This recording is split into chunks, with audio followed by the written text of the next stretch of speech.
The magic നോവലിലേക്ക് സ്വാഗതം. സഹനം part 4. Doctor സൂസന്നയുടെ nursing ഹോമിലേക്ക് തന്നെയാണ് വിനുവിനെ കൊണ്ടുപോയത്. ഡോക്ടർ വിനുവിനെ പരിശോധിച്ചു, വിശദമായി തന്നെ. മെന്റൽ ഷോക്ക് തന്നെയാണ്, മറ്റു പ്രശ്നങ്ങളൊന്നുമില്ല. പ്രഷർ, ഷുഗർ ഒന്നുമില്ല. ഹാർട്ടും നോർമൽ. യൂട്രസിന്റെ കണ്ടീഷനും കുട്ടിയുടെ വളർച്ചയൊക്കെ നോർമൽ തന്നെ. എല്ലാവർക്കും ആശ്വാസമായി. പക്ഷേ ഒരു വലിയ വിഷമം പ്രശ്നമാകുന്നു. ജോലിക്കായി വന്ന ഓർഡർ എന്ത് ചെയ്യണമെന്നത്. അരുന്ധതിയും ശ്രീനിവാസനും ലീലാവതിയും ഡോക്ടർ സൂസന്നയ്ക്ക് മുമ്പിലിരുന്നു. ഡോക്ടർ സൂസന്ന ഡോക്ടർ ജോർജ് തോമസിനെയും സഹായത്തിനായി വിളിച്ചു. എന്താണിനി ഞങ്ങൾ ചെയ്യേണ്ടത്? ഇങ്ങനെ ഒരു ഓർഡർ വന്ന സ്ഥിതിക്ക് അത് തള്ളിക്കളയാനാവില്ലല്ലോ, അരുന്ധതി പറഞ്ഞു.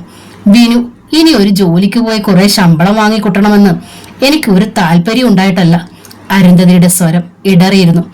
അവൾ എന്റെ അടുത്ത് തന്നെ ഉണ്ടാവണമെന്നാണ് എനിക്കും സന്തോഷം. പക്ഷേ കിട്ടിയ ഓർഡർ തള്ളിക്കളയാനാവില്ലല്ലോ. അതിനൊരു പോംവഴി ഉണ്ടായാലല്ലേ പറ്റൂ. വിനുവിന് പകരം ഒരാൾ പോയാൽ പോരല്ലോ. വിനു തന്നെ പോകണ്ടേ? ഒരു ജോലിക്കാര്യത്തിൽ ഒരിക്കലും പകരക്കാരൻ പറ്റില്ലല്ലോ. പക്ഷേ വിനു ഇങ്ങനെ ഒരു നിലപാടെടുക്കുമെന്ന് ഞാൻ പ്രതീക്ഷിച്ചതേയില്ല. അറിഞ്ഞിരുന്നെങ്കിൽ. അരുന്ധതി നിർത്തി. ചോദ്യഭാവത്തിൽ ഡോക്ടർ ജോർജ് തോമസ് ചോദിച്ചു. അറിഞ്ഞിരുന്നെങ്കിൽ? അല്ല, ടെസ്റ്റിന്റെ തീയതിയും റാങ്ക് നമ്പരും ഒക്കെ ഞാൻ ഇത്ര പെട്ടെന്ന് അയച്ചു കൊടുക്കില്ലായിരുന്നു, അവർ പറഞ്ഞു. ഭർത്താക്കന്മാർ മരിച്ച ഒരുപാട് വിധവകൾക്ക് ഭർത്താവിന്റെ പിന്തുടർച്ച അവകാശം പോലെ കിട്ടാൻ അർഹതയുള്ള ജോലി മേടിച്ചെടുക്കാൻ യുദ്ധം തന്നെ ചെയ്യേണ്ടതായി വരുന്നു ഭർത്തൃ വീട്ടുകാരുമായിട്ട്. ഡോക്ടർ ജോർജ് തോമസ് പുഞ്ചിരിച്ചു. ഇവിടെ ഇതാ വീട്ടുകാർ വെച്ച് നീട്ടുമ്പോൾ അവകാശിക്ക് വേണ്ട. ശ്രീനിവാസനും ലീലാവതിയും പരസ്പരം നോക്കി. അരുന്ധതി ദീർഘമായി ഒന്ന് നിശ്വസിച്ചിട്ട് തുടർന്നു. ഞാനും യുദ്ധം ചെയ്തതാണ് ഡോക്ടർ, ഒരിക്കൽ. ശ്രീനിവാസൻ അമ്പരന്ന് നോക്കി. അതെ, എന്റെ ഭർത്താവ് മരിച്ചപ്പോൾ എന്റെ അമ്മായിയച്ഛനും അമ്മായിയമ്മയും എന്നെ ഒരുപാട് പഴിച്ചതാണ്. അദ്ദേഹത്തിന്റെ ഡെയിങ് ഹാർനസിൽ എനിക്ക് ജോലി കിട്ടാതിരിക്കാനും ഒരുപാട് അവർ പ്രയത്നിച്ചു. കൃഷ്ണനുണ്ടി ചേട്ടനാണ് അക്കാര്യത്തിനെ യുദ്ധം ചെയ്തതും എന്നെ സഹായിച്ചതും. അരുന്ധതി നനവാർന്ന കണ്ണുകൾ തുടച്ചു പറഞ്ഞു. മകൻ മരിച്ചു കഴിഞ്ഞാൽ മരുമകൾ വെറും അന്യയാകുന്നു. മകനോടൊപ്പം താമസിക്കുമ്പോൾ തന്നെ അന്യാണെന്ന നിലയിൽ ചിന്തിക്കുകയും പെരുമാറുകയും ചെയ്യുന്നവർക്ക് മുൻപിൽ മകന്റെ മരണം കൂടി കഴിയുമ്പോഴോ മരുമകൾ ശത്രുവാകുന്നു. ജോലിക്കാരനായിരുന്ന മകന്റെ ആനുകൂല്യങ്ങൾ തട്ടിപ്പറിച്ചെടുക്കാൻ വന്ന കൊള്ളക്കാരി. അരുന്ധതി തുടർന്നു. 20 25 വയസ്സ് വരെ വളർത്തിയ മാതാപിതാക്കൾക്കോ അതോ 4-5 വർഷം മാത്രം ഒരുമിച്ച് ജീവിച്ച അന്യയായ ഒരുത്തിക്കോ അവകാശങ്ങൾ? അവിടെയാണ് തർക്കം. പക്ഷെ വിവാഹം കഴിഞ്ഞു ഒരു ദിവസമേ ആയിട്ടുള്ളൂ എങ്കിലും കഴുത്തിൽ കയറിയ താലിക്കും തലേന്ന് വരച്ച 2 ഒപ്പിനുമാണ് നിയമപരമായ വിലയും അവകാശവുമെന്നും മിക്കവരും ചിന്തിക്കുന്നില്ല. അതുകൊണ്ട് ഞാൻ ഒരുപാട് അനുഭവിച്ചു, അരുന്ധതി പറഞ്ഞു. പക്ഷേ എന്റെ മരുമകൾ ഇക്കാര്യത്തിൽ വിഷമിക്കരുത്. ഞാൻ ഒരിക്കൽ തൂകിയ കണ്ണീർ അവൾ തൂകരുത്. അതിനായി അവൾ എന്നോട് യുദ്ധം ചെയ്യരുത്. എന്റെ മകനിലുള്ള അവകാശങ്ങൾ എന്നും അവന്റെ ഭാര്യയ്ക്കുള്ളതാണ്. അതത്രേ അവൾക്ക് ലഭിക്കണം. അത്രേ ഞാൻ ഉദ്ദേശിച്ചുള്ളൂ, ലീലാവതി പറഞ്ഞു നിർത്തി. ശ്രീനിവാസനും ലീലാവതിയും അനുതാപത്തോടെ അവരെ നോക്കി. അരുന്ധതി കരയുകയായിരുന്നു. അതുകൊണ്ട് ഡോക്ടർ വിനുവിനെ കാര്യങ്ങൾ പറഞ്ഞ് മനസ്സിലാക്കണം. ഡോക്ടർ പറഞ്ഞാൽ അവൾക്ക് വിശ്വാസമാണ്, അനുസരിക്കും. കിട്ടിയ ജോലി നഷ്ടപ്പെടാതെ അവൾ ജോയിൻ ചെയ്തേ ഒക്കൂ. അതെന്റെ ആവശ്യമാണ്, എന്റെ സന്തോഷമാണ്. എല്ലാം കേട്ടിരുന്നു ഡോക്ടർ സൂസന്നയും ഡോക്ടർ ജോർജ് തോമസും. ഒരു ജോലി വിനുവിന്റെ ഇത്തരം മാനസികാവസ്ഥയെ സംബന്ധിച്ചിടത്തോളം ആവശ്യമാണ്. ചിന്തകൾ അധികം കാട് കയറാതെ ജോലിയും ജോലിയുടെ തിരക്കും അവളെ സംരക്ഷിക്കും, അത് തീർച്ചയാണ്, ഡോക്ടർ സൂസന്ന പറഞ്ഞു. ഗർഭിണിയായിരിക്കുന്ന ഈ അവസ്ഥയിൽ ഏറ്റവും സന്തുഷ്ടമായിരിക്കുകയല്ലേ സ്ത്രീയുടെ മനസ്സ്? കുറഞ്ഞ പക്ഷം സമാധാനമെങ്കിലും ഉണ്ടാകണം. വിനുവിനെ വീടിനുള്ളിൽ നിന്ന് പുറത്തിറങ്ങി അയക്കാനും പുറം ലോകത്തിന്റെ ചലനങ്ങളിൽ സ്വന്തം സങ്കടം അലിയിക്കാനും നല്ല അവസരം തന്നെയാണ് ഈ ജോലി. ഇച്ചായൻ എന്തു പറയുന്നു? നീ പറഞ്ഞത് കറക്റ്റാണ് സൂസന്ന, അതാണ് ഞാനും ചിന്തിച്ചത്. ഐ ആം ഷുവർ വലിച്ചെറിഞ്ഞ കാർഡ് ആ കുട്ടി തിരികെ ചോദിക്കും തൽക്കാല ഷോക്ക് കഴിയുമ്പോൾ, ഡോക്ടർ ജോർജ് തോമസ് പറഞ്ഞു. സത്യമാണോ ഡോക്ടർ? വിനു ഈ പ്രശ്നത്തെ നോർമലായി ഫേസ് ചെയ്യുമോ? ശ്രീനിവാസൻ ചോദിച്ചു. ഓവ്, ഡോക്ടർ ജോർജ് തോമസ് പറഞ്ഞു. പെട്ടെന്ന് ആ ഓർഡർ കയ്യിൽ കിട്ടിയപ്പോൾ വിനു ഷോക്ക്ഡായി. ഭർത്താവിന്റെ മരണത്തിന് പകരം കിട്ടിയതാണല്ലോ എന്ന ഓർമ്മ അവരെ തളർത്തി. That's all. അത് കേട്ടപ്പോൾ അരുന്ധതിക്ക് സമാധാനമായി. ലീലാവതി ദീർഘമായി ഒന്ന് നിശ്വസിച്ചു. ജോയിനിങ് ടൈം കുറച്ച് ദിവസം ഉണ്ടാകുമല്ലോ ഇല്ലേ? അങ്ങേയറ്റം 45 ദിവസത്തിനുള്ളിൽ ജോയിൻ ചെയ്തിരിക്കണമെന്നാണ് സാധാരണ നിലവിലുള്ള ചട്ടം. അത്രയും സമയമുണ്ടല്ലോ. ജോർജ് തോമസ് തുടർന്നു. അതിനോടകം എന്തായാലും ഒരു തീരുമാനം ഉണ്ടാകും. അതിനാ കുട്ടി തയ്യാറായില്ലെങ്കിൽ മാത്രം ഞാൻ വിളിച്ച് സംസാരിക്കാം, പോരെ? ശരി ഡോക്ടർ, അരുന്ധതി സമ്മതിച്ചു. ഒരു സിസ്റ്റർ ഡ്യൂട്ടി റൂമിന്റെ വാതിക്കൽ വന്നു നിന്നു. സാർ, ആ പേഷ്യന്റ് ഉണർന്നു. ഓ, വിനു ഉണർന്നിരിക്കുന്നു. ഡോക്ടർ സൂസൻ എഴുന്നേറ്റു. സിസ്റ്ററോടൊപ്പം ഒബ്സർവേഷൻ റൂമിലേക്ക് ചെന്നു. വിനു എണീറ്റ് ടേബിളിന് പുറത്തു തന്നെ ഇരിക്കുകയാണ്. ആഹാ, വിനു മിടുക്കിയായല്ലോ, ഡോക്ടർ സൂസന് പറഞ്ഞു ചിരിയോടെ. എന്തേ ഇടയ്ക്കിടയ്ക്ക് ബോധം കെടും വീണും മറ്റുള്ളവരെ പേടിപ്പിക്കുന്നത്? വിനു ചമ്മൽ പോലെ ചിരിച്ചു. ഞാനൊരു വിശദമായ ചെക്കപ്പ് അങ്ങ് നടത്തി. ഒരു പ്രശ്നവുമില്ല വിനുവിന്. ആ, വീട്ടിൽ തന്നെ ഇങ്ങനെ അടച്ചിരിക്കാതെ പുറത്തേക്കൊക്കെ ഒന്ന് ഇറങ്ങുന്നതും പുറം ലോകം കാണുന്നതും ഈ അവസരത്തിൽ വളരെ നല്ലതാണ്. പിന്നാലെ വന്ന ഡോക്ടർ ജോർജ് തോമസ് പറഞ്ഞു. ദിവസേന കുറച്ച് നടക്കുക, മറ്റുള്ളവരുമായി സംസാരിക്കുക, പ്രശ്നങ്ങൾ പങ്കുവെക്കുക, ശബ്ദങ്ങൾ കേൾക്കുന്നതും വെളിച്ചം കാണുന്നതുമൊക്കെ ഈ അവസരത്തിൽ വളരെ നല്ലതാണ്. കുഞ്ഞിന്റെ ആരോഗ്യത്തിനും ബുദ്ധിവികാസത്തിനും ഒക്കെ ഏറ്റവും പറ്റിയ മരുന്നാടോ അതൊക്കെ. ചിരിയോടെ വിനുവിന്റെ തോളിലൊന്ന് തട്ടി ഡോക്ടർ തുടർന്നു. ഒരു ജോലിക്കോൾ ഓർഡർ വന്നപ്പോൾ താൻ ബോധം കെട്ട് വീണു എന്ന് പറഞ്ഞു. പക്ഷേ ആ ജോലി താൻ സ്വീകരിക്കുന്നതാണ് തന്റെ കുഞ്ഞിന്റെയും ആരോഗ്യത്തിന് നല്ലത്. ഇനി തന്റെ ഇഷ്ടം. വിനു ഡോക്ടർ തോമസിനെ നോക്കി എന്തോ പറയാനുണ്ടെന്ന ഭാവത്തിൽ. ഒന്നുമില്ലടോ ഡോക്ടർ, അതത്ര സീരിയസ് ആക്കാതെ എന്നിൽ അവൾക്ക് പറയാനുള്ളത് മനസ്സിലാക്കിയിട്ടെന്നോണം പറഞ്ഞു. താൻ ഇപ്പോൾ ഓർക്കേണ്ടത് പാസ്റ്റിനെ കുറിച്ചല്ല. കഴിഞ്ഞത് കഴിഞ്ഞു. ഇനി അതൊന്നും മടങ്ങി വരില്ല. ബട്ട് ഇപ്പോൾ താൻ ചിന്തിക്കേണ്ടത് കുട്ടിയെക്കുറിച്ച് മാത്രം. കുട്ടിയുടെ ആരോഗ്യത്തെക്കുറിച്ച് നല്ലവണ്ണം ശ്രദ്ധിക്കണം. അതിനെന്തൊക്കെ ചെയ്യാമോ അതൊക്കെ ചെയ്യുക. അതിലൊന്നാണ് മാനസിക ഉല്ലാസം. അത് തനിക്കിപ്പോൾ കിട്ടിയിരിക്കുന്ന ജോലിയിൽ നിന്ന് കിട്ടില്ല എന്ന് തനിക്ക് തോന്നുന്നുണ്ടോ? വിനുവിനെ ചിന്താക്കുഴപ്പത്തിലേക്ക് ചാടിച്ചുകൊണ്ട് ഡോക്ടർ ജോർജ് തോമസ് പുഞ്ചിരിയോടെ നീങ്ങി. വിനുവിനെയും കൊണ്ടു മടങ്ങുമ്പോൾ അരുന്ധതിക്കും കൂട്ടർക്കും ശുഭപ്രതീക്ഷയുണ്ടായിരുന്നു. ഡോക്ടറുടെ ചോദ്യം വിനുവിനെ ചിന്താക്കുഴപ്പത്തിലാക്കുക തന്നെ ചെയ്തു. എന്നതുകൊണ്ട് തന്നെ ശ്രീനിവാസനും ലീലാവതിയും പിറ്റേ ദിവസം മടങ്ങി. പോകുന്നതിന് മുമ്പ് അവരിരുവരും ജോലിയെക്കുറിച്ച് വന്ന ഓർഡറിനെ കുറിച്ചുമാണ് സംസാരിച്ചത്. കിട്ടിയ അവസരം പാഴാക്കരുത് എന്നായിരുന്നു ഇരുവരുടെ ഉപദേശം. അരുന്ധതി അക്കാര്യത്തെക്കുറിച്ച് പിന്നീട് സംസാരിച്ചതേയില്ല. വിനുവിനോട് താൻ ചെയ്യേണ്ടത് ചെയ്തു, പറയേണ്ടത് പറഞ്ഞു. ഇനി വിനുവിന്റെ ഇഷ്ടം. അങ്ങനെ ഒരു ധാരണയുണ്ടായി അവരുടെ മനസ്സിൽ. പക്ഷേ ഡോക്ടർ ജോർജ് തോമസിന്റെ കണക്കുകൂട്ടലായിരുന്നു ശരി. അദ്ദേഹത്തിന്റെ ഉപദേശങ്ങൾ വിനുവിനും ശരിയായി. ഒരാഴ്ച കഴിഞ്ഞപ്പോൾ വിനുവിന്റെ ചിന്താഗതിയിൽ വ്യത്യാസം ഉണ്ടായി. ഒരു സന്ധ്യയുടെ കുളിർക്കാറ്റും ആകാശച്ചെരിവിലെ ചുവപ്പ് രേഖയും ഒരു ഹരമായിരുന്നു അരുന്ധതിക്കെന്നും. സമയം കിട്ടുന്ന സന്ധ്യകളിലൊക്കെ അവരാ മുറ്റത്തങ്ങനെ ഇരിക്കാറുണ്ട്. വിഷ്ണു ഉള്ളപ്പോൾ കസേരയിട്ട് അവനും ഒപ്പം ഇരിക്കും. വിഷ്ണു അവധി കഴിഞ്ഞ് മടങ്ങി പോകുമ്പോൾ ഒപ്പം ഇരിക്കുക വിനുവാണ്. കുറെ നാളായി പതിവുകളൊക്കെ തെറ്റിയാണ് എല്ലാ കാര്യങ്ങളും. എന്തായാലും വിനു ഒരു കസേരയുമായി മുറ്റത്തേക്ക് ഇറങ്ങി ചെന്നു. അരുന്ധതി കരിയിലിരുന്നു. അമ്മേ, അവൾ പതിയെ വിളിച്ചു. അരുന്ധതി നോക്കി. ഞാൻ ജോലിക്ക് പോകണം എന്ന് തന്നെയാണോ അമ്മയുടെ ആഗ്രഹം? എന്റെ ആഗ്രഹം അങ്ങനെ കരുതണ്ട മോളെ. വിനുവിന്റെ കൈ പിടിച്ച് അരുന്ധതി തന്റെ ഉള്ളം കയ്യിൽ വെച്ചു. എന്റെ ആഗ്രഹമായി കണക്കാക്കണ്ട മോളെ. ഇതൊരാവശ്യമായി കരുതിയാൽ മതി. എന്റെ മകന്റെ ജീവന് പകരമായിരിക്കാം. എന്നാലും സർക്കാരിന്റെ ഒരു ജോലിയല്ലേ. സർക്കാരിന്റെ പണം ലഭിക്കുക, സർക്കാരിന്റെ മുദ്രയുള്ള പേപ്പർ ലഭിക്കുക, അതൊന്നും അത്ര നിസ്സാരമല്ല മോളെ. അരുന്ധതി അവളുടെ മുഖത്തേക്ക് നോക്കി. ജോലിക്കുള്ള ഒരു ഓർഡർ കിട്ടാൻ പ്രാർത്ഥിച്ചും നോയമ്പ് നോറ്റും കണ്ണീരൊഴുക്കിയും കാത്തിരിക്കുന്ന ഒരുപാട് ലക്ഷം പേരുണ്ട് നമ്മുടെ ഈ കൊച്ചു കേരളത്തിൽ. അത് മോൾക്കറിയാലോ. വിനു തലയാട്ടി. അതുകൊണ്ട് തന്നെ ഈ ഓർഡറിന്റെ പ്രാധാന്യം അറിയുന്നത് കൊണ്ട് തന്നെയാണ് പോകണമെന്ന് ഞാൻ പറഞ്ഞത്. പക്ഷേ മോൾക്കിഷ്ടമില്ലെങ്കിൽ വേണ്ട, ഞാൻ നിർബന്ധിക്കില്ല. പ്രസവിക്കണം, ജനിക്കുന്ന മുത്തിനെ പൊന്നുപോലെ വളർത്തണം, എന്നിൽ ശേഷിക്കുന്ന എല്ലാ സ്നേഹവും നൽകി അതിനെ വളർത്തണം. അതൊക്കെ മാത്രമാണ് എന്റെ ആഗ്രഹങ്ങൾ. ജോലി അതിന് തടസ്സമാകും, അതാണ് എന്റെ സങ്കടം. വിനു പറഞ്ഞു. ഞാനില്ലേ മോളെ ഇവിടെ, അരുന്ധതി പറഞ്ഞു. മോള് ജോലിക്ക് പോയാൽ വരുന്നത് വരെ പൊന്നുപോലെ നമ്മുടെ മുത്തിനെ നോക്കാൻ ഞാനില്ലേ മോളെ. എന്താണ് എനിക്ക് മറ്റെന്താണ് പണി? അരുന്ധതിക്ക് മിഴികൾ നിറയുകയാണ്, കണ്ടം ഇടറുകയാണ്. അരുന്ധതിക്ക് മിഴികൾ നിറയുകയാണ്, കണ്ടം ഇടറുകയാണ്. എന്റെ വിഷ്ണുവിന്റെ അച്ഛന് പകരം എനിക്ക് ജോലി കിട്ടിയപ്പോൾ ഞാൻ പോയി. കിടക്കാൻ വീടില്ലാഞ്ഞിട്ടല്ല, കുഞ്ഞിനെ വളർത്താൻ നിവർത്തിയില്ലാഞ്ഞല്ല, കഴിയാൻ സ്വത്തുക്കളില്ലാഞ്ഞല്ല, എല്ലാം ഉണ്ട്. എന്നാലും മനസ്സെന്നില്ലേ, നമ്മുടെ ലക്ഷ്യങ്ങൾ പൂർത്തീകരിക്കണം.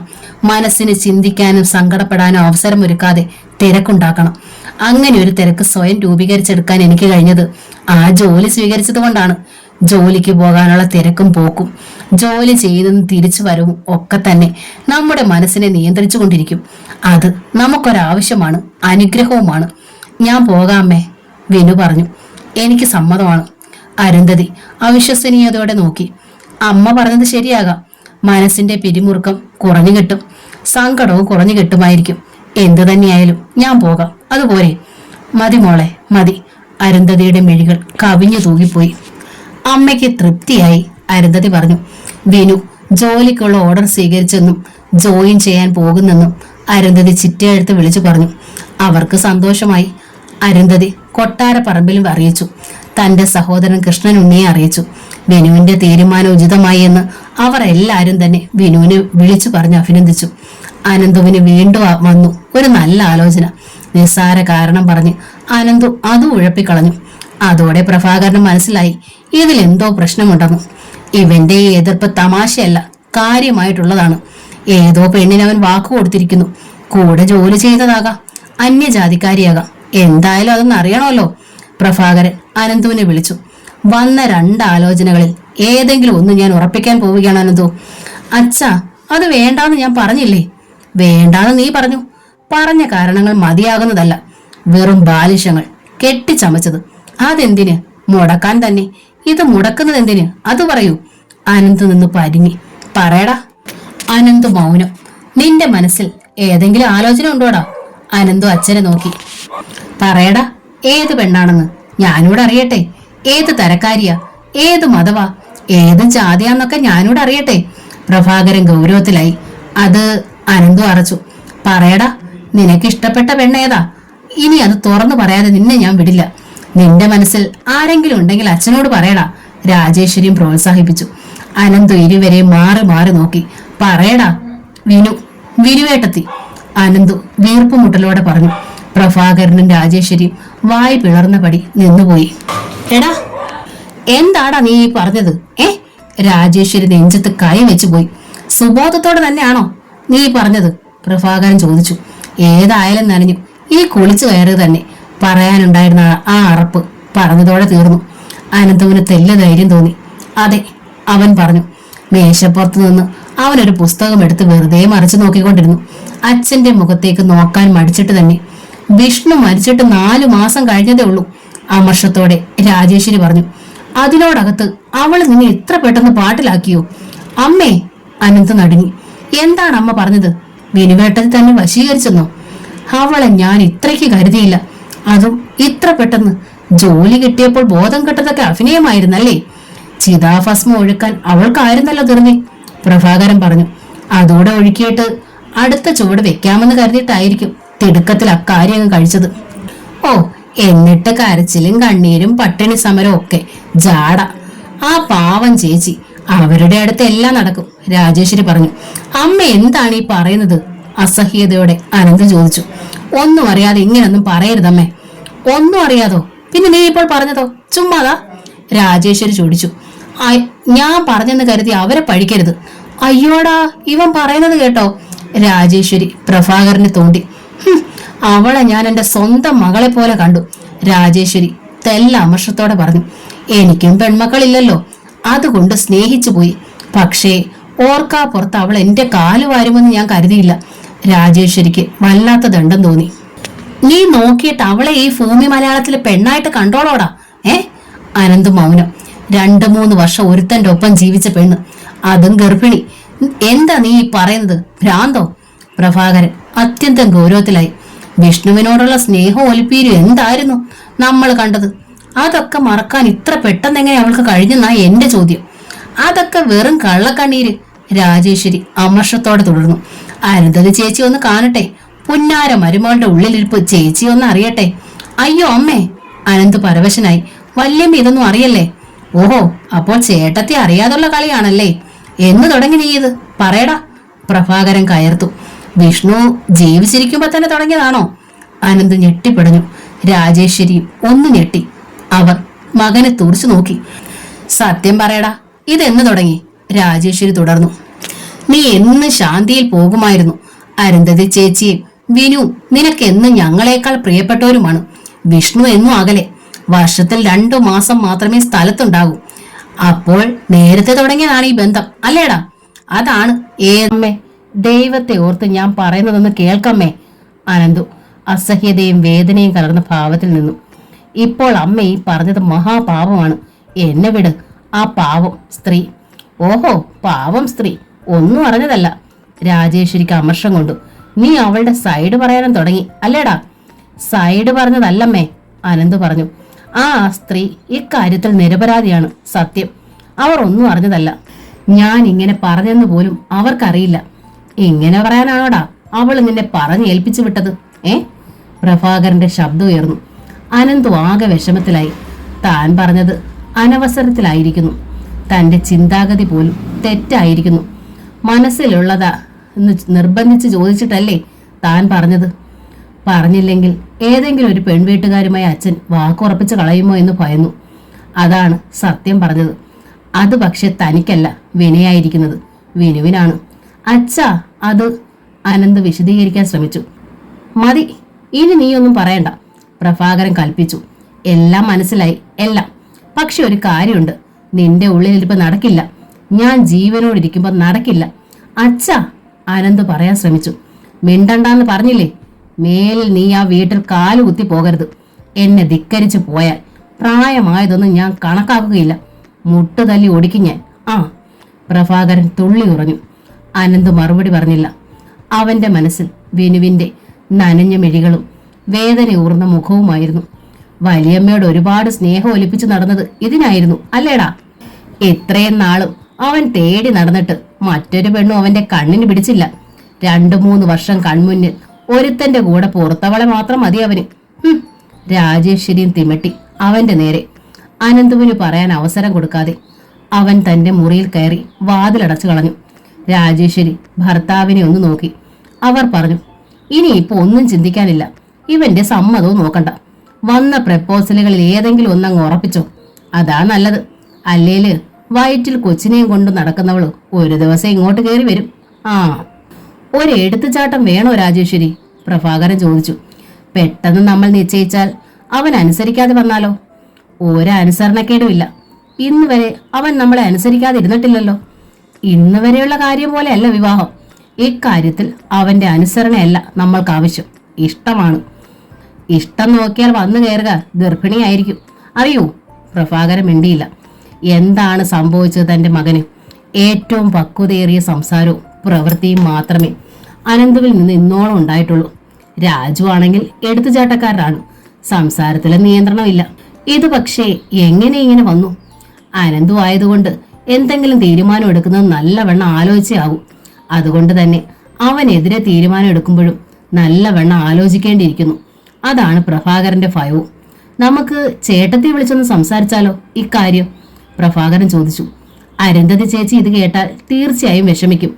അവന്റെ മനസ്സിൽ ഇങ്ങനെ ഒരു ചിന്ത ഉണ്ടാകുക മാത്രമല്ല, നമ്മളോട് അവൻ തുറന്നു പറഞ്ഞിരിക്കുന്നു. അതുകൊണ്ട് തന്നെ ഇത് നിസ്സാരമായി തള്ളാനാവില്ല. പ്രഭാകരൻ തറപ്പിച്ചു പറഞ്ഞു. ചേട്ടത്തിയുടെ വേദനയല്ല ഇവിടെ പ്രശ്നം, നമ്മുടെ മകന്റെ ഭാവിയാണ്. ചേച്ചിയോട് പറഞ്ഞിട്ട് എന്ത് ചെയ്യണമെന്നാണ്? രാജേശ്വരി ചോദിച്ചു. രണ്ടിലൊന്നും അറിയണ്ടേ? പ്രഭാകരൻ പറഞ്ഞു. എന്താണ് അവളുടെ ഉദ്ദേശമെന്നറിയണം. ചെറുക്കനെ വലയിലാക്കാനാണ് അവൾ തുനിഞ്ഞിറങ്ങിയിരിക്കുന്നതെങ്കിൽ ഈ പുലിയൂർ കരയിൽ നിന്നും ഞാൻ അവളെ ഓടിക്കും. പക്ഷേ അതിനു മുമ്പ് ചേട്ടത്തിയോട് പറയേണ്ട കടമ നമുക്കുണ്ട്. അതാണ് പറഞ്ഞത്. അത് സത്യമാണെങ്കിൽ അല്ല, അവളും അറിഞ്ഞുകൊണ്ടാണ് അനന്തു ഇങ്ങനെ തീരുമാനിച്ചതെങ്കിൽ എന്താണ് നീ പറയുന്നത്?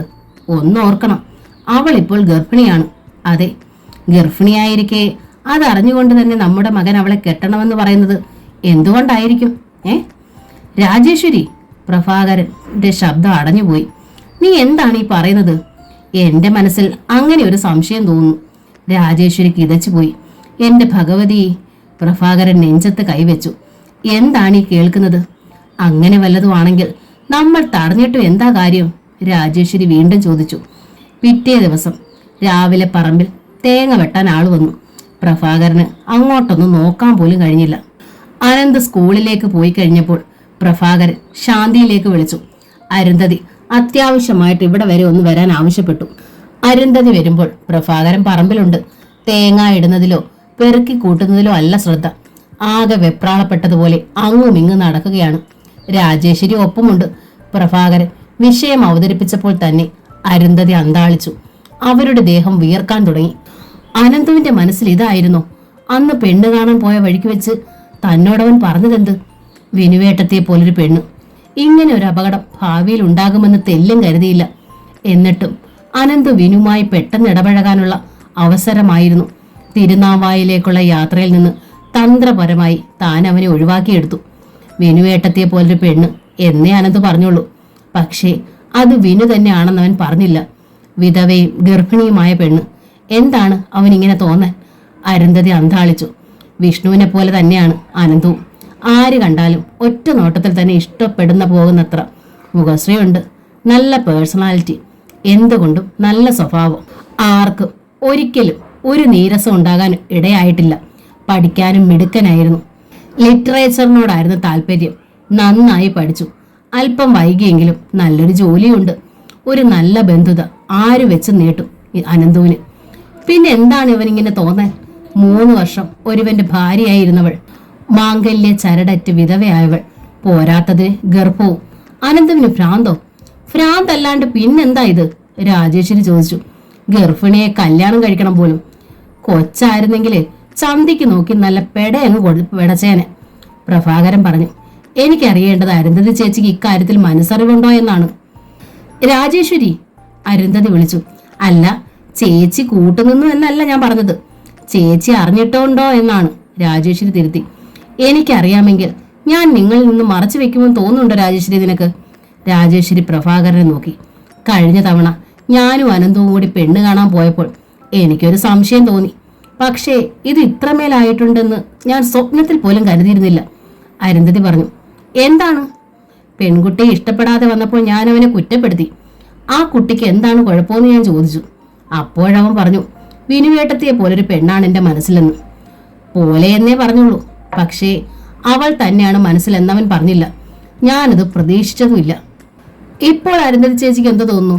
രാജേശ്വരി ചോദിച്ചു. എന്ത് തോന്നാൻ? വിഷ്ണു മരിച്ചിട്ട് വിരലിൽ എണ്ണാൻ പോലും മാസങ്ങളായിട്ടില്ല. എന്നിട്ടവൾ ഇത്ര പെട്ടെന്ന് നമ്മുടെ അനന്തുവിനെ വളച്ചെടുത്തല്ലോ. രാജേശ്വരി, അരുന്ധതിയുടെ ശബ്ദം ഉയർന്നു. വിനുവിനെ കുറിച്ച് ഇങ്ങനെ പറയരുത്. പിന്നെ എങ്ങനെ പറയണം? അവൾ അറിയാതെ അനന്തു ഇത്രയ്ക്ക് കടത്തി പറയാൻ തൻ്റെ ഇടം കാണിക്കുമെന്ന് ചേച്ചി കരുതുന്നുണ്ടോ? അരുന്ധതി ഞെട്ടിപ്പോയി. എൻ്റെ മോൻ മരിച്ചിട്ട് 4 മാസമേ കഴിഞ്ഞുള്ളൂ രാജേശ്വരി. അവന്റെ കുഞ്ഞിനെ ചുമക്കുന്ന അവൾ ഇത്ര പെട്ടെന്ന് മറ്റൊരാളെ മനസ്സിൽ സ്വീകരിക്കുമെന്ന് ഞാൻ എങ്ങനെ വിശ്വസിക്കും? വിഷ്ണു മരിച്ചു കഴിഞ്ഞിട്ടുള്ള ബന്ധം തന്നെയാണെന്നതിന് എന്താണ് ഉറപ്പ്? വിഷ്ണുവിന്റെ മരണത്തിന് മുമ്പുള്ളതാണെങ്കിലോ? രാജേശ്വരി, എന്താണ് നീ പറഞ്ഞു വരുന്നത്? വിഷ്ണു 10 മാസവും ജോലിസ്ഥലത്താണ്. എന്റെ അനന്തു ശാന്തിയിലെ നിത്യ സന്ദർശകനും. എന്താ അങ്ങനെ ഒരു ബന്ധം ഉണ്ടായിക്കൂടാന്നുണ്ടോ? ഞെട്ടിപ്പോയി അരുന്ധതി. ഇല്ല ഇല്ല രാജേശ്വരി, ഇല്ല. അനന്തുവിൽ നിന്നും വിനുവിൽ നിന്നും ഇല്ല. ഒരിക്കലും എനിക്ക് അങ്ങനെ തോന്നിയിട്ടില്ല. അതിന് ചേച്ചി അവിടെ ഉള്ളപ്പോൾ മാത്രമേ അനന്തു അവിടെ വന്നിട്ടുള്ളൂ എന്ന് ചേച്ചിക്ക് തറപ്പിച്ച് പറയാൻ കഴിയുമോ? അരുന്ധതിയുടെ കണ്ണുകൾ ചുവന്ന 2 ഗോളങ്ങളായി. കനലുകൾ അവ കത്തി. തെങ്ങിന്റെ കടക്കലേക്ക് ചാരി ഇരുന്നു പോയി അരുന്ധതി. മുഴുവനെ ഉഷ്ണിക്കുകയാണ്. തെങ്ങുകളും മാവും പ്ലാവും ആഞ്ഞിലിയും മഹാഗണിയും തേക്കും ഒക്കെ തഴച്ചു വളർന്നു വലിയ മരങ്ങളായി തണൽ വിരിക്കുന്ന പറമ്പാണത്. നട്ടുച്ചയ്ക്കും കുളിർമയുള്ള കാറ്റ് വീശുന്ന സ്ഥലം. എന്നിട്ടും അരുന്ധതി വിയർത്തു. നട്ടുച്ച പൊരി വെയിലിൽ നിന്ന് കത്തുന്നത്ര പുഴുക്കം. അവരുടെ മുഖം കുനിഞ്ഞു പോയിരുന്നു. പ്രഭാകരനെയോ രാജേശ്വരിയോ മുഖമുയർത്തി ഒന്ന് നോക്കാൻ പോലും അവർ മടിച്ചു. ചേട്ടത്തി എന്ന് ഓഫീസിലായിരുന്നല്ലോ, വിഷ്ണു അങ്ങ് ജോലി സ്ഥലത്തും. വീട്ടിൽ വിനു മാത്രമേ എന്നും ഉണ്ടായിരുന്നുള്ളൂ അല്ലേ? പ്രഭാകരൻ ചോദിച്ചു. അരുന്ധതി മുഖമുയർത്തി പ്രഭാകരനെ നോക്കി. ധരിച്ചിരുന്ന സാരിത്തോമ്പ് കണ്ടവർ മുഖവും കഴുത്തും കൈത്തണ്ടയും തുടയ്ക്കുകയായിരുന്നു. അനിയനെ തെറ്റി. വിനു മാത്രമായിരുന്നില്ല. ശാന്തിയിൽ എന്നും പകൽ മുഴുവൻ ഇന്ദിരയുണ്ട്, മിക്ക രാത്രികളിലും. അരുന്ധതി പറഞ്ഞു. അതുകൊണ്ടെന്താ? ചേട്ടത്തിയുടെ നോട്ടം പോലെ ആവില്ലല്ലോ. അനിയൻ കുറ്റപ്പെടുത്തുന്ന ആരെയാണ്? അരുന്ധതി ചോദിച്ചു. എന്നെയോ അതോ അനന്തുവിനെയോ? അതുമല്ല, വിനുവിനെയോ? കുറ്റപ്പെടുത്തിയത് കൊണ്ട് പ്രശ്നപരിഹാരം ആകില്ലല്ലോ ചേട്ടത്തി, പ്രഭാകരൻ പറഞ്ഞു. ഇക്കാര്യത്തിൽ എനിക്കറിയേണ്ടത് ചേട്ടത്തിയുടെ അഭിപ്രായമാണ്. അരുന്ധതി മറുപടി പറഞ്ഞില്ല. ചേച്ചി തഞ്ചത്തിൽ അവളോടൊന്ന് ചോദിക്കും, അപ്പോഴറിയാ സത്യങ്ങൾ, രാജേശ്വരി പറഞ്ഞു. ഇത്തിരി തീയെങ്കിലും ഇല്ലാതെ പുകയുണ്ടാകുമോ? അരുന്ധതിയിലും ഒരു ഞെട്ടലുണ്ടായി. ഇത്തിരി തീയില്ലാതെ അല്പം പോലും പുകയാൻ സാധ്യതയില്ല. അപ്പോൾ തീ ഉണ്ടാകുമോ? അരുന്ധതിക്ക് വിശ്വസിക്കാനായില്ല. വിഷ്ണു മരിച്ചു കുറേ വർഷങ്ങൾ കഴിഞ്ഞു. എന്നിട്ടാണ് ഇങ്ങനൊരു അഭിപ്രായം ഇവൻ പറയുന്നതെങ്കിൽ എന്തെങ്കിലും ന്യായീകരണം പറയാമായിരുന്നു. പക്ഷേ ഇത് 4 മാസമേ ആയിട്ടുള്ളൂ. അവൾ ഗർഭിണിയുമാണ്. ഗർഭിണിയുമായ ഒരുവളെ വിവാഹം ചെയ്യണമെന്നൊരുത്തം പറഞ്ഞാൽ എന്താണ് അതിനർത്ഥം? രാജേശ്വരി! അരുന്ധതി ഞെട്ടിപ്പിടഞ്ഞെണീറ്റു. ഒരു കുല തേങ്ങ തെങ്ങിൽ നിന്ന് താഴേക്ക് വീണ് ചിതറി. ആ ശബ്ദം പോലും അരുന്ധതി വിറപ്പിച്ചു കളഞ്ഞു. എന്താണ് കേട്ടത്? ഒരു ഗർഭിണിയെ വിവാഹം ചെയ്യണമെന്നൊരുത്തം പറഞ്ഞാൽ എന്താണ് അതിനർത്ഥം?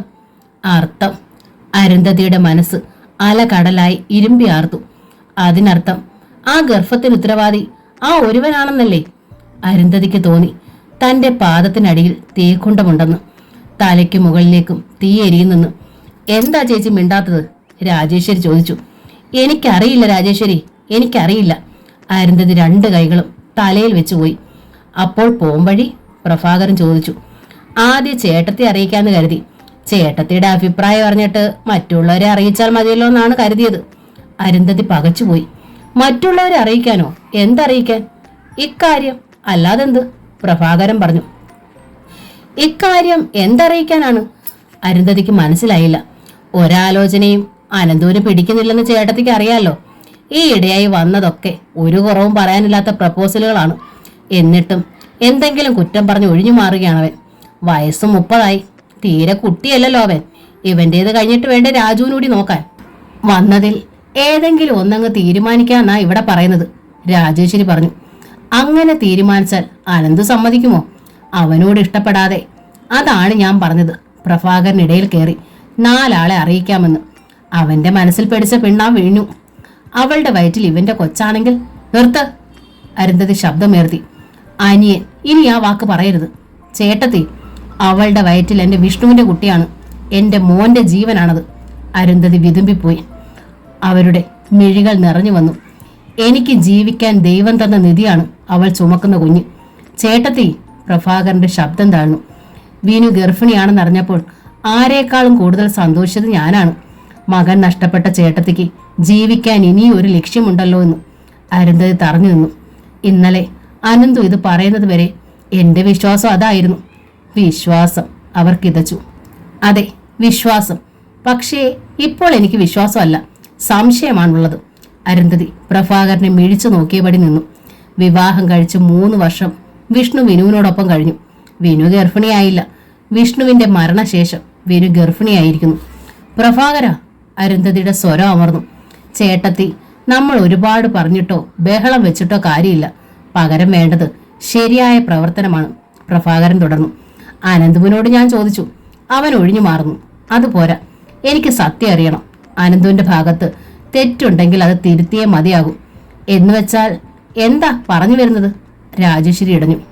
അവളെ ഇങ്ങോട്ട് കൊണ്ടുവരാനോ? ഞാൻ സമ്മതിക്കില്ല, പോന്നില്ലത്. നിന്റെ സമ്മതം എന്തിന്? പ്രഭാകരൻ പുച്ഛിച്ചു. നിന്റെ മകന്റേതാണ് അവളുടെ വയറ്റിലെങ്കിൽ അവൻ അവളെ കൊണ്ടുവരാൻ ഈശ്വരന്റെ പോലും സമ്മതം ഇനി ആവശ്യമില്ല. അറിയോ നിനക്ക്? എന്റെ ഈശ്വര, എന്തൊക്കെയാണ് ഞാൻ ഈ കേൾക്കുന്നത്? അരുന്ധതിക്ക് തല കറങ്ങി. എന്റെ മകന്റെ ഭാര്യ, അവളുടെ വയറ്റിലെ കുട്ടി. അരുന്ധതി വിതുമ്പിപ്പോയി.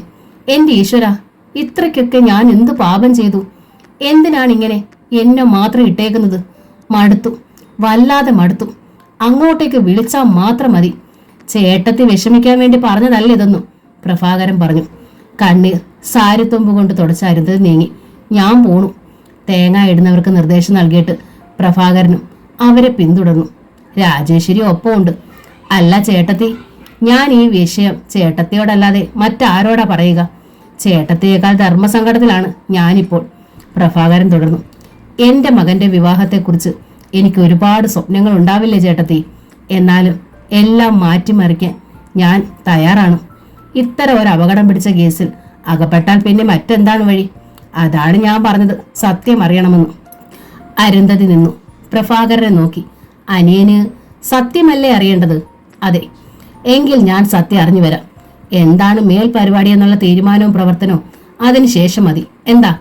ശരി, പ്രഭാകരൻ സമ്മതിച്ചു. ചേട്ടത്തി പറഞ്ഞിട്ടെ ഇക്കാര്യത്തിൽ ഞാൻ ഇനി ഒരടിയെങ്കിലും വെക്കൂ. അതുപോലെ മതി. അരുന്ധതി നടന്നു. കൊട്ടാരപ്പറമ്പിന്റെ ഗേറ്റ് കടന്നു. വഴിയോരം ചേർന്ന് വേഗം വേഗം നടന്നു. അവരുടെ തലച്ചോറിൽ പുകപടലങ്ങളായി, ചിന്തകൾ വികലങ്ങളായി. കൊട്ടാരപ്പറമ്പിൽ വന്നപ്പോൾ മുതൽ കേട്ടതെല്ലാം തേട്ടി തേട്ടി വരികയാണ്. വീണ്ടും വീണ്ടും തേട്ടുന്നു. അരുന്ധതി നിന്നു. 4 പാട് നോക്കി. ദൂരേന്ന് വരുന്നു ഒരു കാലി ഓട്ടോറിക്ഷ. കൈ കാട്ടി നിർത്തി അതിൽ കയറി നേരെ സെന്റ് ജോസഫ് സ്കൂളിലേക്ക്. ഓട്ടോറിക്ഷ പറഞ്ഞു വിട്ട് അരുന്ധതി സ്റ്റാഫ് റൂമിലേക്ക് ചെന്നു. അനന്തുവിന്റെ വല്യമ്മയാണ്. സ്വയം പരിചയപ്പെടുത്തി. അനന്തു സാർ ക്ലാസ്സിലാണ്, വിളിക്കാം. പ്യൂൺ അനന്തുവിന്റെ ക്ലാസ് റൂമിലേക്ക് പോയി. അമ്പരന്നാണ് അനന്തു എത്തിയത്. സ്കൂളിലേക്ക് അങ്ങനെ ആരും അന്വേഷിച്ചെത്താറില്ല. എന്തെങ്കിലും ആവശ്യം നേരിട്ടാൽ തന്നെ ഫോണിൽ അറിയിച്ചാൽ മതിയല്ലോ. 4 മണി സമയത്താണെങ്കിൽ ചിലപ്പോ രാജു എത്താറുണ്ട്. ഇരുവർക്കും കൂടി എന്തെങ്കിലും പരിപാടി സംഘടിപ്പിക്കാനോ സിനിമയ്ക്ക് പോകാനോ പർച്ചേസിങ്ങിനോ ഒക്കെ ആവും രാജു വരിക. ഇതിപ്പോൾ ആദ്യമായാണ് വീട്ടിൽ നിന്നൊരാൾ വരുന്നത്. അമ്മയാണെന്നാണ് പ്യൂൺ പറഞ്ഞത്. പക്ഷെ സ്റ്റാഫ് റൂമിൽ വലിയമ്മയെ കണ്ടതോടെ അനന്തുവിന്റെ അമ്പരപ്പ് ഒരു പകച്ച ഭാവമായി മാറി. വലിയമ്മയുടെ മുഖത്ത് നല്ല ഗൗരവമുണ്ട്. കണ്ണുകളിൽ ഒരു കുന്തമുനയുണ്ട്. അനന്തുവിന് മനസ്സിലായി അച്ഛൻ വല്യമ്മയെ വിളിച്ചിരിക്കുന്നു, കാര്യം പറഞ്ഞിരിക്കുന്നു. എന്താണ് വല്യമ്മ കരുതിയിരിക്കുക? എന്താവും പ്രതികരണം? തെറ്റ് ചെയ്ത കുട്ടിയെ പോലെ അനന്ത് തറഞ്ഞു നിന്ന് പോയി വാതുക്കൽ. അരുന്ധതി താനിരുന്ന കസേരയിൽ നിന്ന് എണീറ്റു. വാതുക്കലേക്ക് ചെന്നു. എനിക്ക് നിന്നോടല്പം സംസാരിക്കാനുണ്ട്. എന്നോടൊപ്പം വരാൻ സമയമുണ്ടോ നിനക്ക്? അരുന്ധതി ചോദിച്ചു. മോനെ എന്ന സംബോധനയില്ല. ശബ്ദത്തിൽ സ്നേഹവും വാത്സല്യവുമില്ല. അനന്തു അതറിഞ്ഞു. വിളറിപ്പോയവൻ. വരാം, അവൻ പറഞ്ഞു. അരുന്ധതി വരാന്തയിലേക്ക് ഇറങ്ങി. അനന്തു പിന്തുടർന്നു. അരുന്ധതി മുറ്റത്തേക്ക് ഇറങ്ങിയപ്പോൾ അനന്ത് ചോദിച്ചു, എങ്ങോട്ടാ വല്യമ്മേ? സ്വസ്ഥമായിരുന്ന് സംസാരിക്കാൻ പറ്റിയൊരിടത്തേക്ക്, അനന്തതി പറഞ്ഞു. അനന്തു തന്റെ ബൈക്ക് സ്റ്റാർട്ട് ചെയ്തു. വലിയമ്മ കയറിയിരിക്കൂ. എവിടെയാണെന്ന് പറഞ്ഞാൽ മതി, പോകാം. നമുക്കൊരു ഓട്ടോറിക്ഷയിൽ പോകാം, അരുന്ധതി പറഞ്ഞു. എന്ത് പറ്റി വല്യമ്മയ്ക്ക്? എന്റെ വണ്ടിയിൽ ഒരുപാട് തവണ കയറിയിട്ടുള്ളതല്ലേ, ഇപ്പോൾ എന്ത് പറ്റി? അനന്ത് ചോദിച്ചു. അരുന്ധതി അവന്റെ മുഖത്തേക്ക് ഒന്ന് നോക്കി. ഒരു നിമിഷത്തേക്ക്. അത് കഴിഞ്ഞപ്പോൾ മറ്റൊന്നും പറയാതെ അവന്റെ പിന്നിൽ കയറിയിരുന്നു. അവന്റെ തോളിൽ കൈ ചുറ്റി വണ്ടി വിട്ടു. നിരത്തിലെ തിരക്ക് വിട്ട് വണ്ടി നീങ്ങി. ഉച്ചവെയിലിന്റെ തീക്ഷ്ണത അകത്തും പുറത്തും ഉണ്ടെന്ന് ഇരുവർക്കും തോന്നി. തൃക്കേ ക്ഷേത്രത്തിന് മുൻപിലൂടെ വണ്ടി എത്തിയപ്പോൾ അരുന്ധതി പറഞ്ഞു, നിർത്ത്. വണ്ടി നിന്നു. ഇരുവരും ഇറങ്ങി. അരുന്ധതി ക്ഷേത്രത്തിലേക്ക് കയറി. അനന്ത് പിന്തുടർന്നു. ക്ഷേത്രത്തിന് മുൻപിലെ ആൽത്തറയിൽ അരുന്ധതി ഇരുന്നു. പുറത്തെ വെയിൽ അറിയില്ല. ആൽത്തറയിൽ എപ്പോഴും അകം കുളിപ്പിക്കുന്ന കാറ്റുണ്ട്. ആൽത്തറയിൽ അരുന്ധതിക്ക് അരികിൽ അനന്ത് നിന്നു. ഒരു പൊട്ടിത്തെറി പ്രദേശത്ത് തന്നെ. അരുന്ധതി അവനെ നോക്കി. ദാരികനെ കൊന്ന് ചോര കുടിക്കുന്ന ഉഗ്രരൂപിണിയായ ഭദ്രകാളി ദേവിയാണ് ഇവിടുത്തെ പ്രതിഷ്ഠ. ക്ഷിപ്രകോപി. അരുന്ധതി തുടർന്നു. നട്ടുച്ച സമയം. ക്ഷേത്രം ഉച്ചപൂജ കഴിഞ്ഞ് അടച്ചിരിക്കുന്നു. എന്നാലും അകത്ത് ദേവിയുണ്ട്. ആ കണ്ണുകൾ തുറന്നു തന്നെ ഇരിക്കുന്നു. വാതിലുകൾ തുറന്ന് ആ തുറന്ന മിഴികൾ നമുക്കരികിലേക്ക് എത്തുന്നുമുണ്ട്. അനന്തു ഒരക്ഷരം പറയാതെ അരുന്ധതിയെ തന്നെ നോക്കിയ വഴി നിന്നു. ഈ തിരുമുൻപിൽ തന്നെ വണ്ടി നിർത്താൻ പറഞ്ഞ എന്തിനാണെന്നോ? എനിക്കൊരു സത്യം അറിയണം. സത്യം മാത്രമേ പറയാവൂ, അരുന്ധതി തുടർന്നു. നിന്റെ മറുപടി ആശ്രയിച്ചായിരിക്കും ഈ ആലിൻ ചുവട്ടിൽ നിന്ന് ഞാൻ ഓരോ അടിയും മുൻപോട്ട് വെക്കുക. ഇനി ഞാൻ എന്ത് ചെയ്യണമെന്ന തീരുമാനവും നിന്റെ മറുപടി ആശ്രയിച്ചാണ് ഇരിക്കുന്നത്. വലിയമ്മ ചോദിക്കൂ. അനന്തുവിന്റെ സ്വരവും കിതപ്പാർന്നു. അവൻ വല്ലാതെ വീർപ്പുമുട്ടി. ഒറ്റ വാക്കിൽ മറുപടി പറഞ്ഞാൽ മതി, അരുന്ധതി അത്യന്തം ഗൗരവത്തിൽ തന്നെ ചോദിച്ചു. വിനുവിന്റെ വയറ്റിൽ വളരുന്നത് നിന്റെ കുഞ്ഞാണോ? അനന്ത് നടുക്കത്തോടെ നോക്കി. പറയടാ, അരുന്ധതി അവന്റെ ചുമലിൽ കടന്നു പിടിച്ചു. സത്യം പറയടാ, നിന്റെ കുട്ടിയാണോ അതെന്ന്? ആണോടാ? ആണെന്ന് പറഞ്ഞാൽ അനന്ത് ഒരു നിമിഷം ആലോചിച്ചു. എന്താവും വലിയമ്മയുടെ പ്രതികരണം? വിശ്വാസത്തിന്റെ ഒരു കോട്ടമതിൽ തകരുകയായിരിക്കും. തന്നോടുള്ളതല്ല, വിനുവിനോട്. വലിയമ്മ ജീവനെ പോലെ സ്നേഹിക്കുന്ന വിനുവിലുള്ള വിശ്വാസ തകർച്ച അത് പാടില്ല. അങ്ങനെ വന്നാൽ സത്യം അറിയുന്ന ദാരികന്റെ തലയറുത്ത ഈ ദേവി തന്റെ തലയും അറക്കും, അനന്ത് ഉറച്ച സ്വരത്തിൽ പറഞ്ഞു. അല്ല വല്യമ്മേ. ഒരു നിമിഷത്തെ സ്തംഭനാവസ്ഥ. ഒന്നുകൂടെ പറയടാ, അരുന്ധതി പറഞ്ഞു. ഞാനല്ല വല്യമ്മേ, ആ കുഞ്ഞ് വിഷ്ണുവിന്റെ ആണ്, വിഷ്ണുവിന്റെ മാത്രം, അനന്ത് വീണ്ടും പറഞ്ഞു. എന്റെ പൊന്നു മോനെ. അരുന്ധതി ഒരു പൈതലിനെ എന്നോണം അവനെ തന്റെ നെഞ്ചിലേക്ക് ചേർത്ത് നിർത്തി. എന്നിട്ട് മുഖം പിടിച്ചു താഴ്ത്തി നെറുകയിൽ ഉമ്മ വെച്ചു. അടുത്ത നിമിഷം അവർ വിതുമ്പിക്കരഞ്ഞു. അടക്കാനാവാത്ത ആഹ്ലാദത്തിന്റെ ബഹുസ്ഫുരണം അങ്ങനെയായിരുന്നു. തിരിഞ്ഞു നിന്ന് അതേ ഭാവത്തോടെ അരുന്ധതി കൈകൂപ്പി ദേവിക്ക് നന്ദി പറഞ്ഞു. പേഴ്സ് തുറന്ന് എണ്ണാതെ നോക്കാതെ കയ്യിൽ കിട്ടിയത് അത്രയും വാരി ഭണ്ഡാരത്തിലിട്ടു. പ്രഭാകരൻ ആരോപിച്ചതെല്ലാം അസത്യമായിരിക്കണേ ദേവി എന്നാണ് അരുന്ധതി ഇവിടെ എത്തിയ പാടെ പ്രാർത്ഥിച്ചത്. ആ പ്രാർത്ഥന ദേവി കേട്ടിരിക്കുന്നു. മകന്റെ മരണശേഷം ജീവിതം വലിച്ചു നീട്ടിയത് വിനുവിന് വേണ്ടിയാണ്. അത് കഴിഞ്ഞപ്പോൾ ജനിക്കാനിരിക്കുന്ന മകന്റെ കുഞ്ഞിന് വേണ്ടി. രണ്ടും തനിക്ക് നിഷേധിക്കപ്പെടുകയാണെങ്കിൽ പിന്നെ ഈ ജീവിതം വലിച്ചു നീട്ടുന്ന എന്തിന്? അതായിരുന്നു ചിന്ത. പക്ഷേ എല്ലാം ശരിയായിരിക്കുന്നു. എല്ലാം. അരുന്ധതി അനന്തുവിനെ നോക്കി. അടിയിലേക്ക് നോക്കി നിൽക്കുന്നു അവൻ. അരുന്ധതി അവന്റെ തോളിൽ പിടിച്ച് തനിക്ക് നേരെ തിരിച്ചു. അവന്റെ മിഴികളിലും വേദന ചുവപ്പ് പടർത്തിയിരുന്നു. മോനെ, വലിയമ്മയോട് ക്ഷമിക്കടാ, അവർ യാചിച്ചു. വലിയമ്മ അവിശ്വസിച്ചത് എന്നെയല്ല, വിനുവേട്ടത്തയുടെ പാതിവൃത്യത്തെയാണ്. അവഹേളിച്ചത് സ്വന്തം മകൻ വിഷ്ണുവിന്റെ പുരുഷത്വത്തെ. ഇപ്പോൾ നമ്മുടെ തലയ്ക്ക് മുകളിലിരുന്ന് അവന്റെ ആത്മാവ് പോലും കരയുകയാകും വല്യമ്മേ. അനന്തുവിന്റെ സ്വരം പതറി. അരുന്ധതി തളർന്ന് അവന്റെ ദേഹത്തേക്ക് ചാരി. അനന്തു അവരെ പിടിച്ച് വീണ്ടും ആൾത്തറയിലിരുത്തി. അരുന്ധതി അനന്തുവിനെ ചേർത്ത് പിടിച്ചു. എന്റെ മോന് നല്ലോണം വേദനിച്ചെന്ന് വല്യമ്മയ്ക്ക് അറിയാം. അരുന്ധതി തുടർന്നു. നീ എന്നും ശാന്തിയിൽ വന്നിരുന്നു. ഒരിക്കലും ഞാൻ നിന്നെ സംശയിച്ചിട്ടില്ല, അങ്ങനെ ചിന്തിച്ചിട്ടു കൂടിയില്ല. നിന്നെ എനിക്ക് അത്ര വിശ്വാസമാണ് മോനെ. നിന്നേക്കാൾ എനിക്ക് വിശ്വാസമായിരുന്നു എന്റെ വിനുമോളെ. പക്ഷെ നിന്റെ അമ്മയും അച്ഛനും കാര്യകാരണ സഹിതം വിരൽ ചൂണ്ടിയപ്പോൾ ഞാനും ഒരു സ്ത്രീയല്ലേ, മനസ്സൊന്ന് ചഞ്ചലിച്ചു പോയി. കുറ്റം ഏറ്റുപറയുന്ന ഭാവമായിരുന്നു അരുന്ധതിക്ക്. ആദ്യം കരുതി വിനുവിനോട് തന്നെ ചോദിക്കാന്നു. പക്ഷേ സത്യമല്ലെങ്കിൽ അവൾ തകർന്നു പോകും. മാത്രമല്ല, പിന്നെ അവളുടെ മുഖത്ത് നോക്കാൻ എനിക്ക് എന്ത് യോഗ്യതയാണ്? അവൾ പ്രസവിക്കുന്ന കുഞ്ഞിനെ തൊടാൻ എനിക്ക് എന്ത് അർഹതയാണ്? അവൾ എങ്ങനെ ചോദിച്ചാൽ എനിക്ക് മറുപടി ഉണ്ടായില്ല.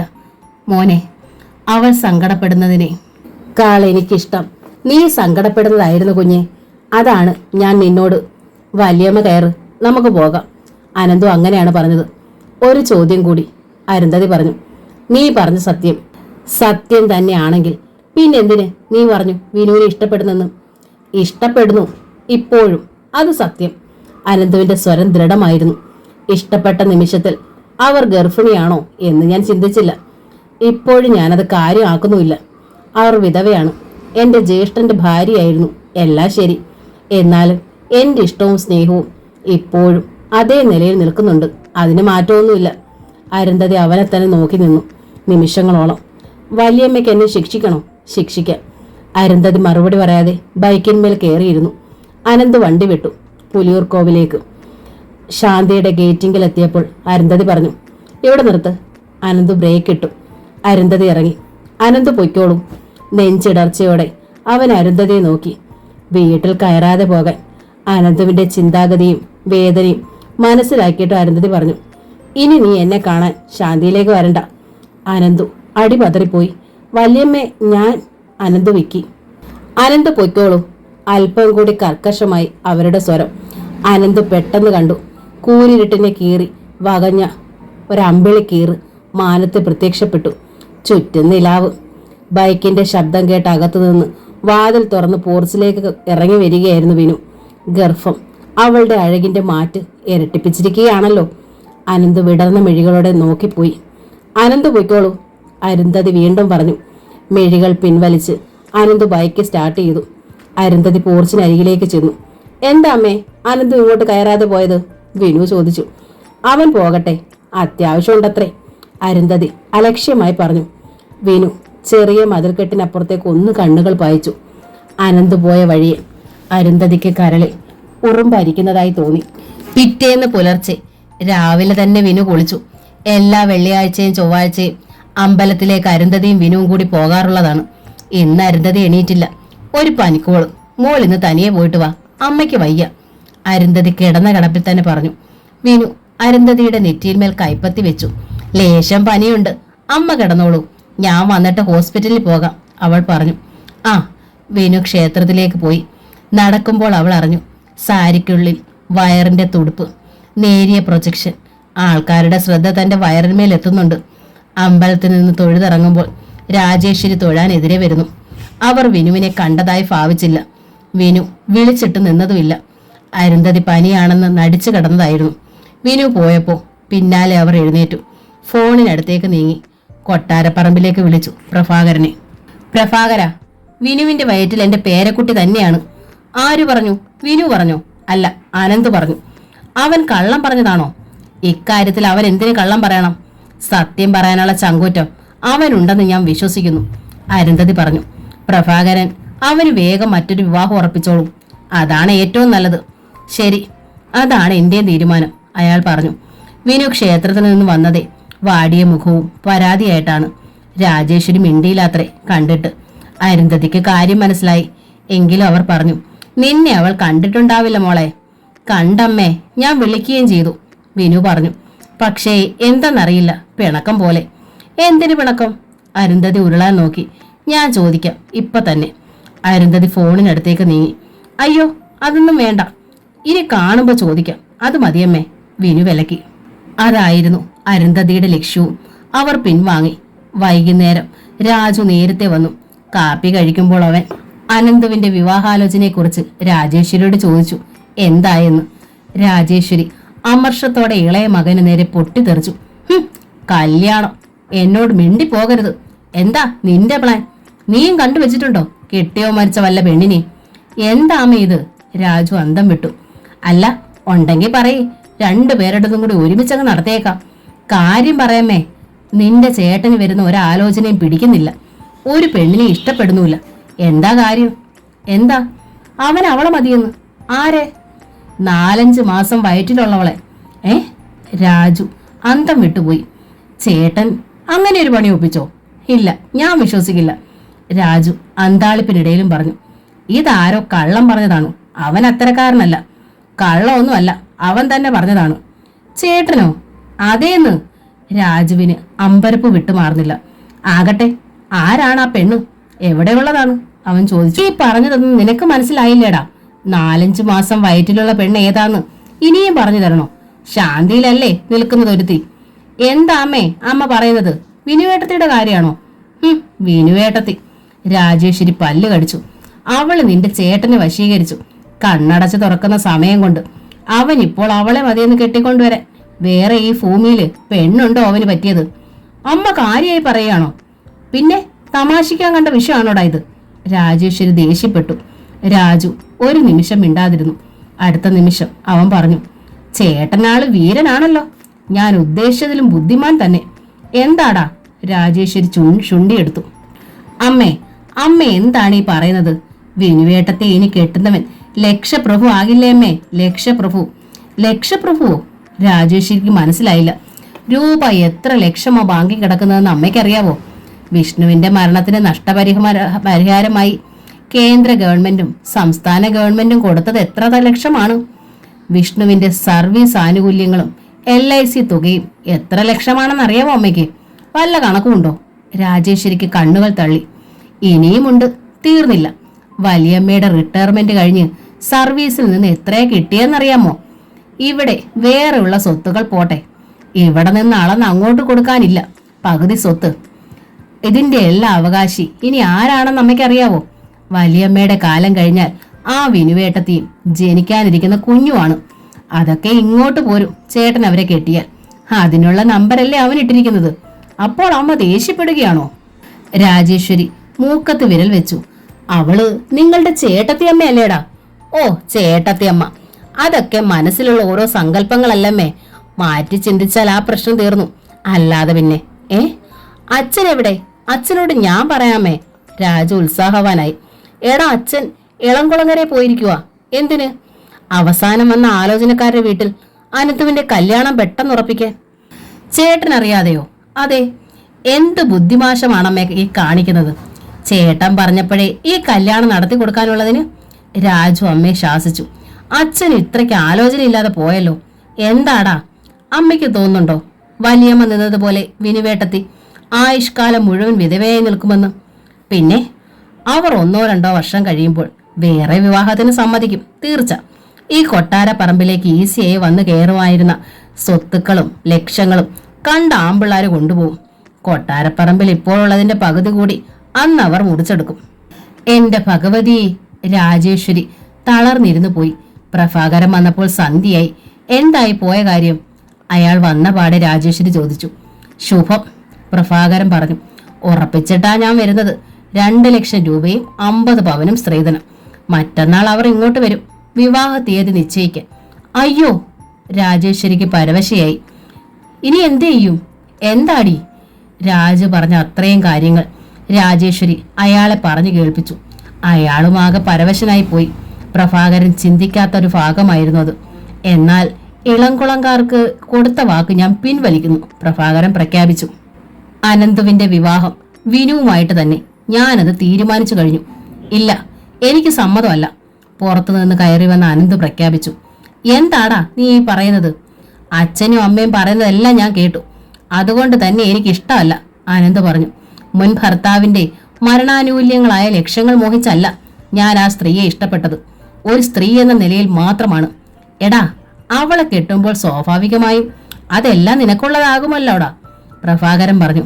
ഇല്ല, ആ പണം എനിക്ക് വേണ്ട, ആ പഴിയും എനിക്ക് വേണ്ട. എന്നെങ്കിലും ആ സ്ത്രീയെ ഞാൻ വിവാഹം ചെയ്യുന്നെങ്കിൽ അവരുടെ പേരിലുള്ള ലക്ഷങ്ങളും സ്വത്തുക്കളും ഒഴിവാക്കിയിട്ടേ ഞാനത് ചെയ്യും. എന്നുവെച്ചാൽ വലിയമ്മയ്ക്ക് തിരിച്ചെഴുതി കൊടുപ്പിക്കും, ആനന്ദ് ദൃഢസ്വരത്തിൽ പറഞ്ഞു. അത്രയ്ക്കായോടാ നിന്റെ അഹമ്മതി? കലികൊണ്ട പ്രഭാകരൻ അനന്തുവിന്റെ കരണ താഞ്ഞടിച്ചു. സഹനം എന്ന നോവലിന്റെ ഈ ഭാഗം ഇവിടെ പൂർണ്ണമാവുകയാണ്. അടുത്ത ഭാഗം ഉടൻ തന്നെ അപ്ലോഡ് ചെയ്യുന്നതായിരിക്കും. ഈ നോവൽ നിങ്ങൾക്ക് ഇഷ്ടമായെങ്കിൽ ലൈക്ക് ചെയ്ത് ഷെയർ ചെയ്ത് സബ്സ്ക്രൈബ് ചെയ്യണേ. താങ്ക്